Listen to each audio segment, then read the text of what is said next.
Hey, Alex, a lawyer and a financial advisor walk into a bar. Oh, and then what happens, Dave? Well, the question comes out, it's like, what's my exit strategy? Exit from the business, the old exit strategy. I can tell you for 90% of people, they'll say, I do not have one of those. Or what's that? Right. Yeah, well, that'd be bad. Yeah, okay, what's that? What's an exit strategy? So what do we mean by an exit strategy then, Dave?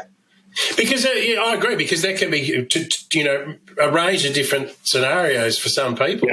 Yeah. Like from a financial perspective, one of the interesting things is asking people what that is. Now, for some people, they'll go, oh, no, well, one, I've never thought about it.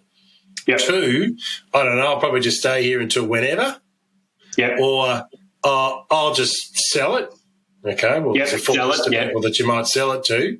Or the other one is to go, I'll just using the business to suck as much cash out of it as you can to build a passive income stream outside of the business.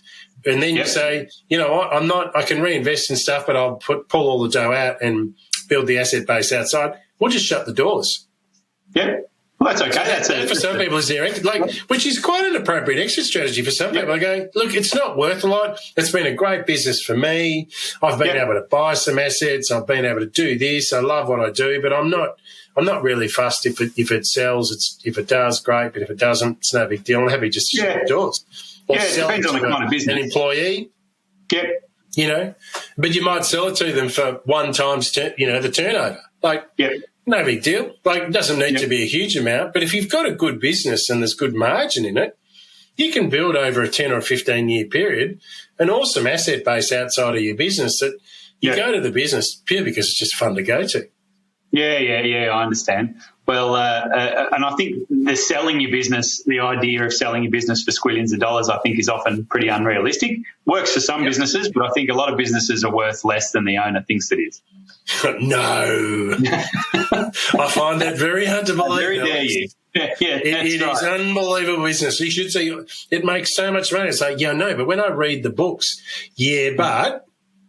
but we run a bit through here and we do a bit of this and we do a little shimmy here, and it's like, but that's not what the numbers tell me. Oh, no, but it's sort of, or their personality takes over from the business. The reason it's so good is because you've got some great relationships within your industry, but if you're operating the business and you're not here, someone goes, well, that's good, but Alex is not here. Oh, I wanted to talk to Alex. Oh, look, he's sold the business. Oh, right.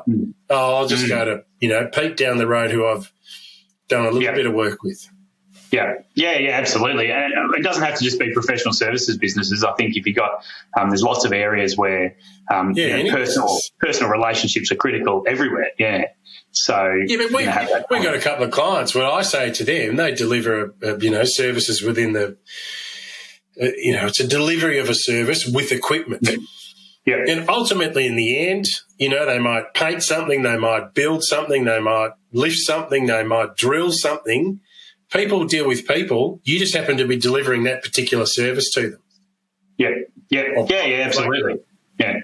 So there's not a lot of value in it once the main owner's gone.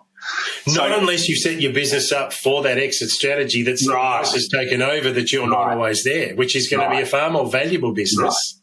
Yeah. But, I just think a lot of the time, from the discussion for today, exit strategies, what are the options? Yeah. Part of the challenge we get people to talk about is, but what does that look like? When do you want to keep the business for an extended period of time? Is there a time frame? And sometimes it's not always the operator of the business. It can be their, spouse or partner at home that will kind of put the pressure on them and go, can you stop? Either can we do something else, or why are you at the business every day? Yeah. Can we do something else? Yeah. But does that having the exit strategy? Why do we need an exit strategy? Why don't we just work until we're sick of it? And I suppose that you saying, well, you need an exit strategy so you know how to set your business up right so that it's going to work for your life and for your exit. Yeah, but I think it's no different than saying, we're going on a holiday, okay, but we're just going to go to the airport, and then see. Okay. Well, yeah. Let's just see what happens when we get to the airport. So, you pack your Hawaiian shirt or your jumper. Yeah, are you domestic? Are you international?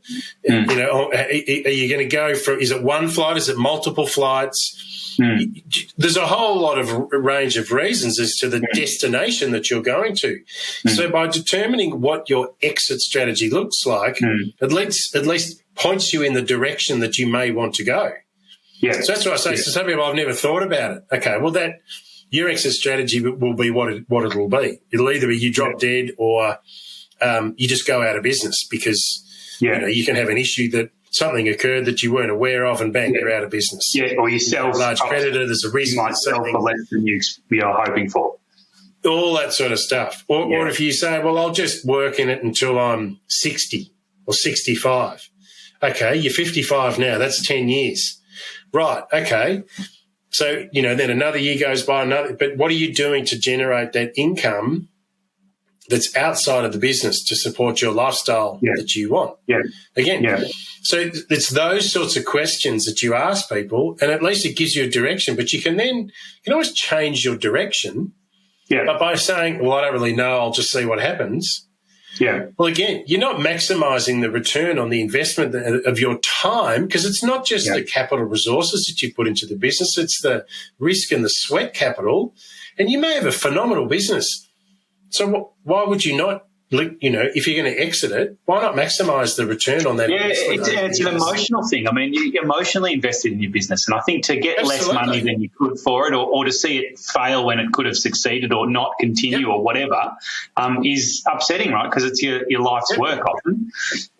Let's go through some of the options. So we're talking about exit strategies and what are your options for an exit strategy? So you could merge like with someone else.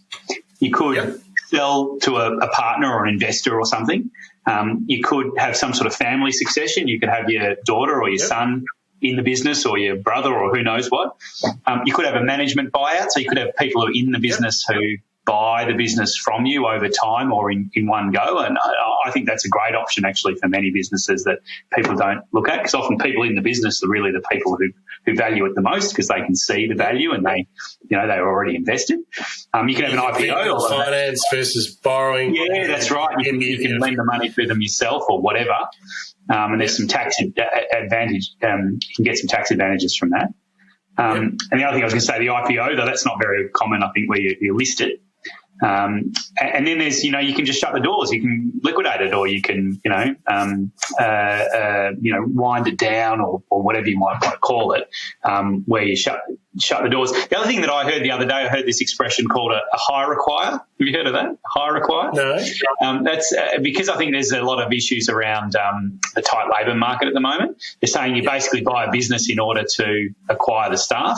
So rather than hiring some people, you buy the business, and I think that's relevant, particularly in professional services. You do a hire require.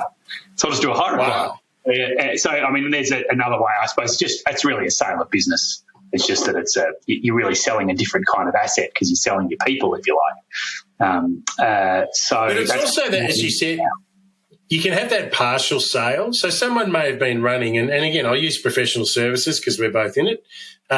You may either merge or sell your business into a different organisation, which enables you as the current, principal owner selling in, where you may get a partial payment, but you also may have a commitment to say, well, I'll stay for another 3 to 5 years or whatever that time frame may be. That so you've got a partial payment, you still transition that client base over to someone else, but you may also then just deal with the work that you like to do and not the broader work, or it might be. So you can transition. Your exit is in a slightly different way, where you may then work it through, because sometimes those direct sales, and you don't stay with the business for very long, sometimes don't end up working, or you may choose to accept a lesser figure because the risk is passed to the purchaser, because there is but if you want a higher price, there's an expectation that you need to continue delivering the revenue for us to help pay for the business, but you're still involved in the organisation. And I think it's that transition, because really there's I think for a lot of people, it's quite frightening. Like you've worked in this business and you go, oh, I'm going to exit. Okay, so then you may go home to your partner and they're like, well, you're not coming home to spend all day with me. That's very hurtful. When they've been in their business for 30 or 40 years. Yeah. So I think there's a fear element as to I'll put my head in the sand because I don't really need to make a decision at the moment. I'll deal with it later. Yeah. And then it's later and later and later. Yeah. And then it's like, well, I don't know. I don't want to spend all that money on some new equipment. Yeah, but it's some new equipment. We need to keep, reinvesting in the business to keep up to the, and then the business starts to almost. Right. Yeah, we've seen that. Decay on itself. Yeah, we've seen that. We had a partner there was 4 partners who owned a traffic management business. And can I just say, get into traffic management. It's a very good business. Right? Forget, you don't need a bunch of expensive lawyers wandering around. You can get people holding the lollipop, right? Although they're on pretty good wages, I've got to say. Yeah, I bet they're probably paid better than half the lawyers. Yeah, that's right. So, okay. Anyway, traffic management, 4 partners, and we had 3 of them were a bit younger and one of them was a bit older. And the older fellow had sort of lost his mojo, I guess, as in the way that you're describing, sort of said, well, I don't want to put money in for those new trucks or whatever, I'm sort of heading towards retirement or whatever. Anyway, so we organised for him to sell his interest to the other partners who hadn't lost their mojo, and that was great. And then, it was about 4 years later, then we organised, and that was an exit and it worked well. Then 4 years later, we organised for the business to sell into a much bigger business, traffic management business, a huge one, and the 3 partners who'd stayed could then focus on the things that they liked doing and not, running. They didn't actually like running the business. They liked doing the plans and doing the actual work. But in this bigger business, they could do the actual work, be much more productive. So they got quite a good price for the business, and then they got some bonuses and stuff because they increased the productivity of the business because they were just doing what they liked and what they were good at. And it was an absolute win. And these guys are all relatively young guys with millions of dollars in the bank and, making good money, and doing more of what they like. So it all, through sort of good planning, and it was their planning, not mine. I'd like to take credit. It was their planning. They were smart guys. They saw the opportunities. But, it was this kind of this get rid of the partner that wasn't really into it anymore. And he was happy because he got, I can't remember, he probably cashed out. His interest. Yeah. Yep. Happy days. And then they moved into part of this bigger business where they're happy as well. Now that doesn't always work that smoothly, but that's a good example of some good business exit planning, right?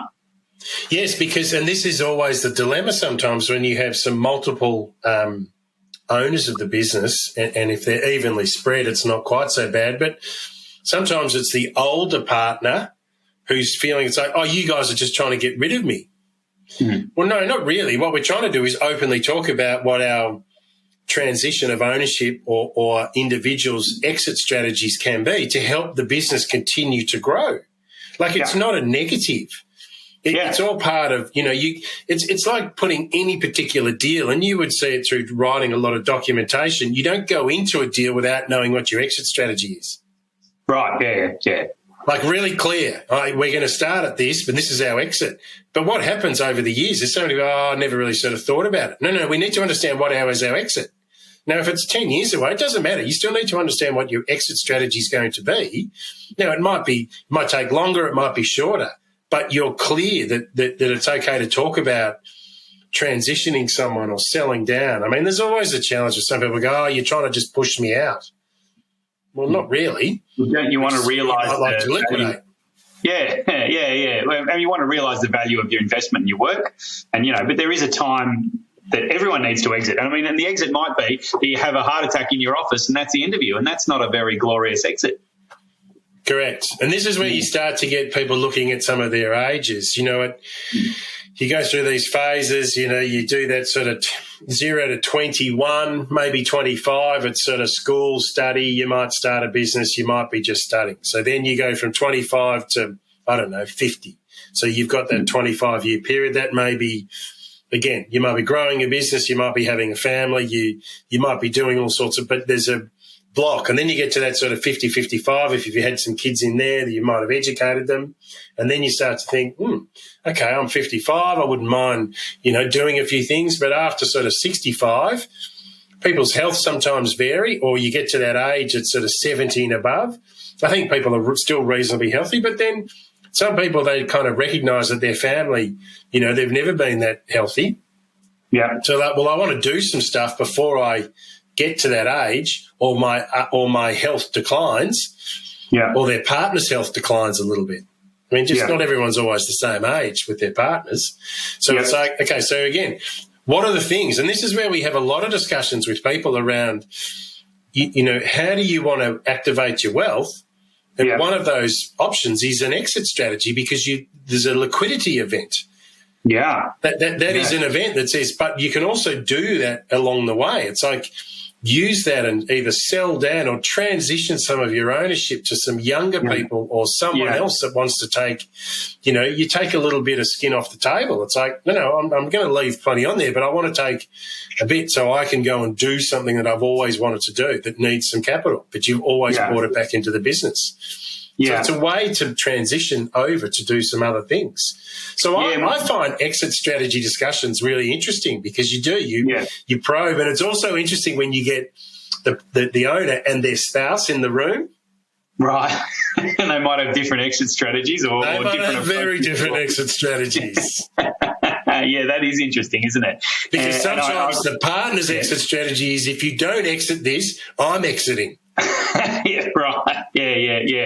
I've known some very successful, they're all men that I'm thinking of, and whose wives have said to them, for men, they've been promising, there's a few of them have been promising their wife a holiday to Europe for forever. And, when I do this, when I do that, and they're always, the men are always pushing it back and back and back. And, one of them, one of the men has since had a stroke, right? And he's okay, but, he had a stroke, right? It's a very serious, event, and he may never get to Europe.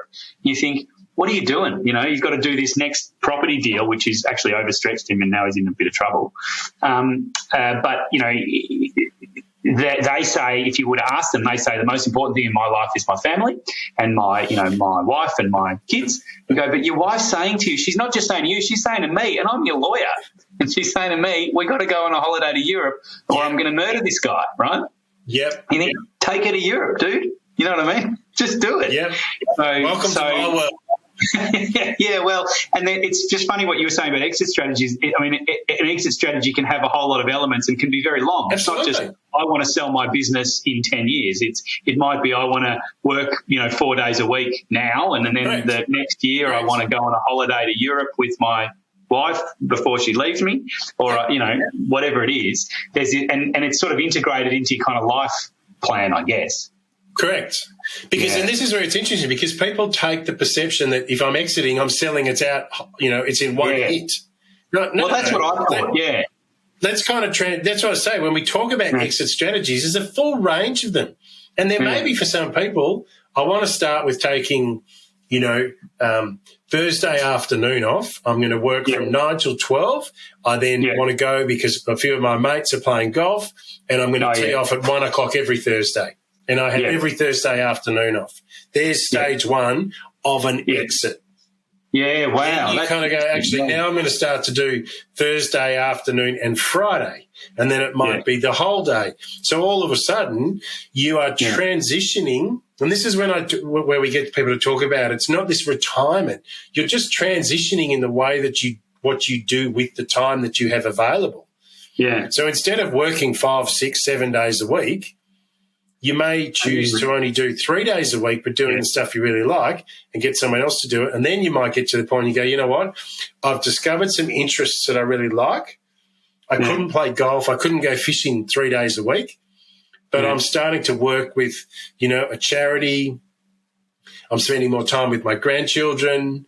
I'm spending, there might be, men's shed. It could be, I don't know. There's a whole range of different activities that people, they find a passion that they've always wanted to deal with, which helps them transition. And I think that's one of the real challenges for a lot of people is the exit strategies. Yes, but what do I do with my time?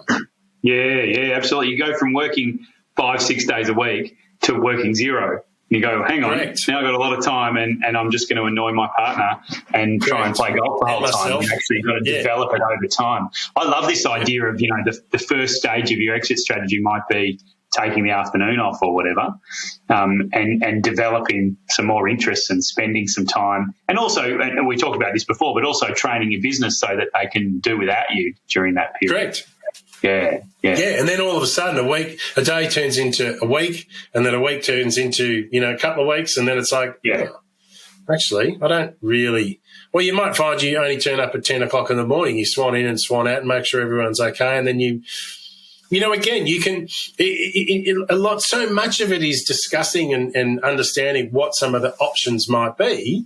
But some of the options that you put on the table, you may then turn around and go, I don't like that option. Okay. Yep. So you've now discovered that that's not an option. You don't want to do, X, Y, you may want to never sell your business. Nothing wrong with that. Yeah. Correct.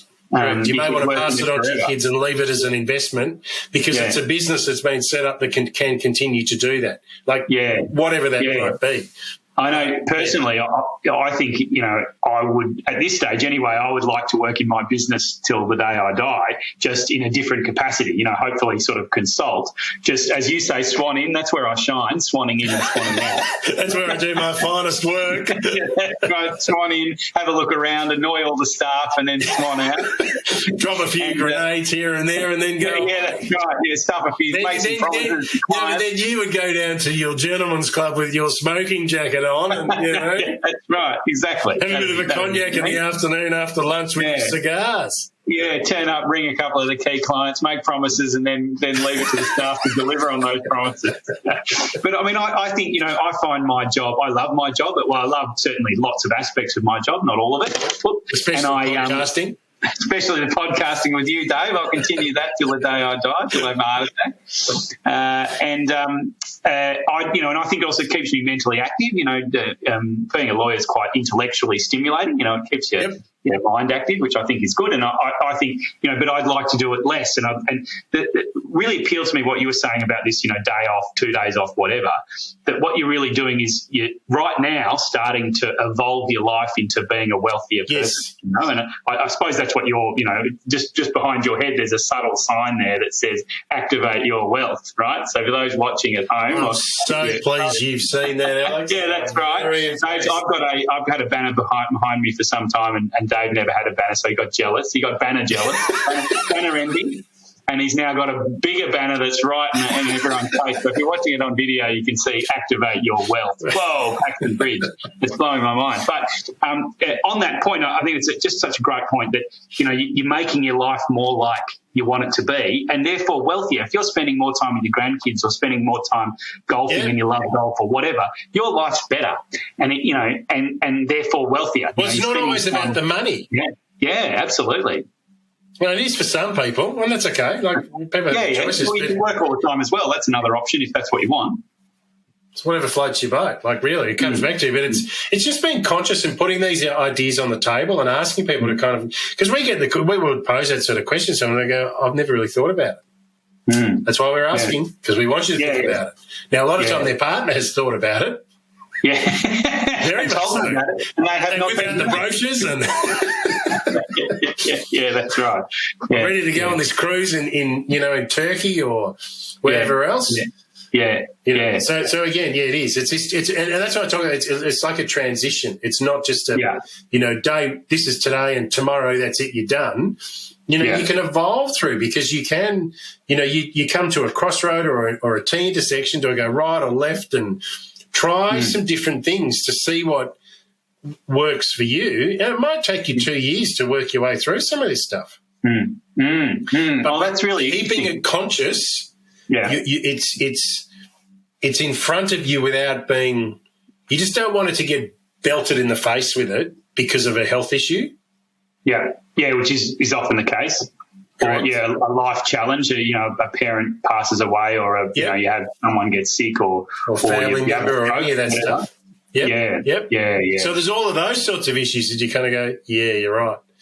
Yeah, I do need to look at some of that stuff. So So exit planning is part of really your business and life planning more so than just how am I going to sell my business? How am I going to get as much money as I can for it? That's what I think of when I think exit plan. I think I want to sell my business for lots of money, and that's not really important to me. So I think I haven't done a whole lot of it, but I love this kind of, you're really thinking about how your life evolves over a period of time and where it ends up based on your own kind of personal interests and what excites you and what you really want to spend your time doing. Yep. Because, again, it comes back to the business is there to serve you, not for you to serve the business. Yeah. You know, we've said it in previously, but, yeah, it is. Yeah. You know, the business is there. So, therefore, what would you like to do? And, look, to be honest, I'm not saying this is a really easy question to answer. Yeah. It's really challenging. Yeah. Because a lot of the time people go, yeah, but I don't know. I've always just kind of done what I'm doing. It's like, no. Yeah. So now you've got the ability. You don't need to work anymore. What would you like to do? Yeah. I don't know. Yeah. And that takes time for people to get their head around to think, okay, that actually is an option for me. Yeah. Yeah. But I've never really given myself the permission or even thought that I just thought it'll just kind of come. Yeah, I understand. And I think sometimes people, that what they say and what they actually want to do are different. They say, I want to spend time with my, kids. And you're like, well, you've never done that before. Correct. Do you really want to do that? I mean, maybe you do. Maybe you want to make space for it and try it. Absolutely. But I think you've got to try these things. Do I want to play golf every day? Do I want to, go driving? Do I want to go traveling? Do I, maybe you go traveling with your partner, but maybe you two don't get on when you travel. I don't know. You got to work those things out and spend the time doing the things that actually make you happy, not the things you hope will make you happy. Yep. So to kind of wrap it up, let's kind of, if we close it out, exit strategies is full range, and it's not just it's this or that. There is a real spectrum in between, and part of an exit strategy is just talking about what it could or might look like, and therefore what would work for you. It also depends on where you are in your life at the moment.